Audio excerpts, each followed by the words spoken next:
Since President Trump imposed tariffs on China, there have been questions about who actually pays them. Let's clear this up. Who's paying for the tariffs on Chinese imports? Tariffs explained in 3 minutes. In early 2018, President Trump began imposing tariffs on all Chinese-made goods coming into the United States. In several cases, the president has even told rally crowds that China's paying for the tariffs, saying, on one occasion, "The fact is, China devalues their currency, they pour money into their system. Because of that, you're not paying for those tariffs. China's paying for those tariffs." He often reinforces this in tweets, saying that China has been paying tariffs to the USA, and that these have no impact on the price you pay for the product since they are mostly borne by China. Economists have been quick to correct the president on this point, often telling him that it's the American consumer, you and I, the ones actually paying for the tariffs. But these viewpoints are often at odds with one another, so who's right? To know that, you first have to understand how tariffs work. Encyclopedia Britannica defines tariffs as a tax levied upon goods as they cross national boundaries, usually by the government of the importing country. So in effect, a tariff works much like a sales tax, only this sales tax applies exclusively when the product is imported.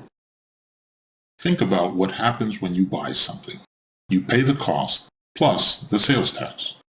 But that extra 5 to 10% that you pay in tax isn't actually going to the seller. It's going to your state government. That's exactly the way a tariff works, except that instead of going to the state, it goes to the U.S. Treasury, in other words, the federal government.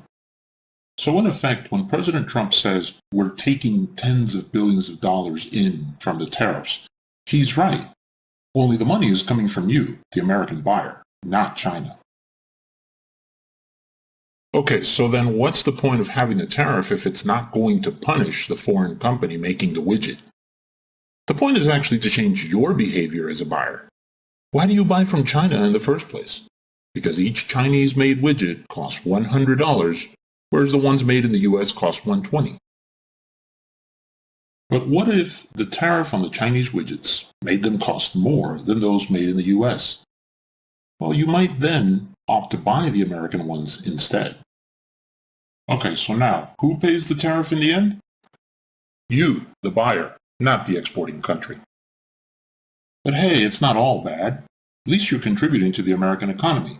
Thank you for your service. Okay, so if you found this informational, hit that like button. If you want to know when the next 3-minute explanation drops, hit that subscribe and bell icon. Let me know down in the comments if you have suggestions about what you'd like me to explain next in less than 3 minutes.